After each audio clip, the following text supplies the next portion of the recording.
বন্ধুরা, মুন্নার রান্নাঘরে আপনাদের সকলকে স্বাগত জানাই। আজ আমি একটু ভিন্ন স্বাদের একটা আলুর তরকারি করে দেখাচ্ছি, যেটা আপনারা জলখাবারে রুটি, পরোটা, লুচির সঙ্গে খেয়ে দেখবেন। বেশ ভালো লাগে খেতে, একটু অন্যরকম স্বাদ হয়। কিভাবে করছি? আলু চচ্চড়িটা করার জন্য প্রথমেই আমি 3টে বড় সাইজের আলুকে এরকম ছোট করে কেটে রেখেছি, ধুয়ে রেখেছি। আর যেটা আমার লাগবে সেটা একটু আদা কুচি আমি দেবো ফোড়নের সময়। আর লাগবে তেল, নুন, হলুদটা আমি এই আলু চচ্চড়িতে দেব না। আর মিষ্টি একটু লাগবে, ফোড়নে কালো জিরে লাগবে, আর একটু লঙ্কা গুঁড়ো আর নুন এই লাগবে। আমি কিভাবে রান্নাটা করছি আপনারা দেখুন। আমি কড়াইটা গ্যাসে চাপিয়ে গ্যাসটা অন করেই রেখেছি।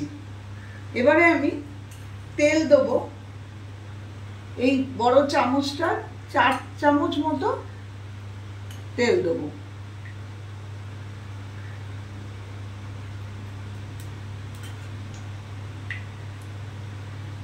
তেলটা একটু গরম হতে দেবো।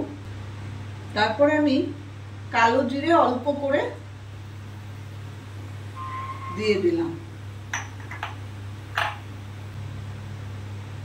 ফোড়নটা একটু হতে দেবো।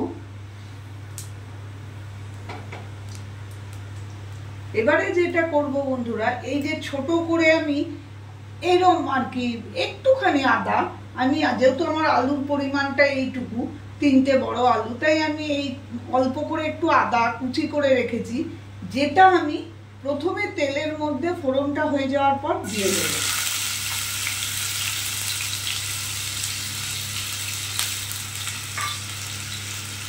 একটু ভাজা ভাজা করবো আদাটা। আমার কিন্তু গ্যাস ওভেনটা বাড়ানোই আছে। একটা খুব সুন্দর গন্ধ আসবে, আর একটু লাল করে ভেজে নিতে হবে। দেখুন বন্ধুরা, এইভাবে 2-3 মিনিট আমি আদাটাকে একটু বাড়িয়ে কমিয়ে, এখন যেমন কমিয়ে রেখেছি, এইভাবে ভেজে নিয়েছি। এইরকম লাল লাল করে একটু ভালো করে ভেজে নিতে হবে। তারপরে আর কিছুই না, আমি আলুগুলো দিয়ে দেবো।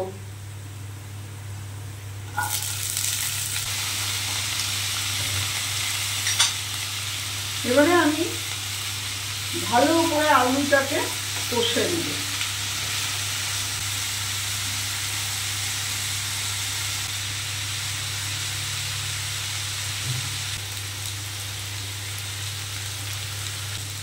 দেখুন বন্ধুরা, আমি কিন্তু বাড়িয়ে আলুটাকে ভাজা ভাজা করে নিচ্ছি।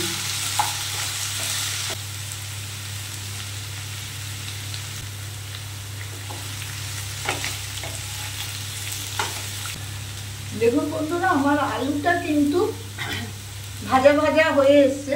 আমি এই সময় পরিমাণ মতো নুন দিয়ে দেবো,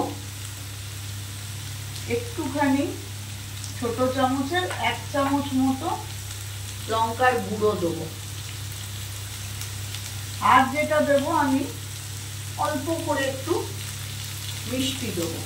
আপনারা না চাইলে না দেবেন না। বন্ধুরা, আমার চ্যানেলে যদি আপনারা এরকম নতুন নতুন কিছু রান্না দেখতে চান, তাহলে প্লিজ আমার চ্যানেলটাকে সাবস্ক্রাইব করে রাখবেন। এইবারে দেখুন কষা কষা হয়ে এসছে। আমি মিনিট 5-7 ধরে এইভাবে বাড়িয়ে কষে নিয়ে আমি আর কিচ্ছু না, আমি এর মধ্যে জল দিয়ে দিলাম, পরিমাণ মতো জল দিয়ে দিলাম। এবারে আমি আলুটাকে সেদ্ধ হতে দেবো, তার জন্য আমি জল দিয়ে ঢাকা দিয়ে দিচ্ছি।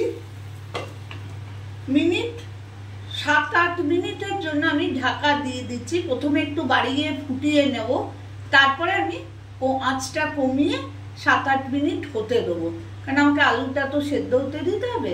দেখুন বন্ধুরা, আমি মিনিট 10 পর এলাম, গ্যাস ওভেনটা বাড়িয়ে দিয়েছি। এবার দেখবো,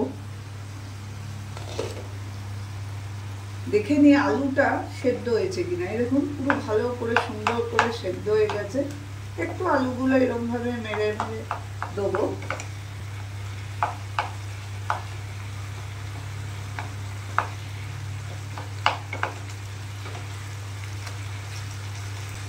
আমার ভিন্ন স্বাদের আলু চচ্চড়ি প্রায় রেডি হয়ে গেছে। এই অবস্থায় আমি এরকম দুটো কাঁচা লঙ্কা চিড়ে দিয়ে আমি গ্যাসটা বন্ধ করে দিলাম। একটু আমি রাখবো, যাতে ঢাকা দিয়ে চাপা ঢাকা দিয়ে একটু রাখবো, যাতে এই কাঁচা লঙ্কার গন্ধটা তরকারির মধ্যে থেকে যায়।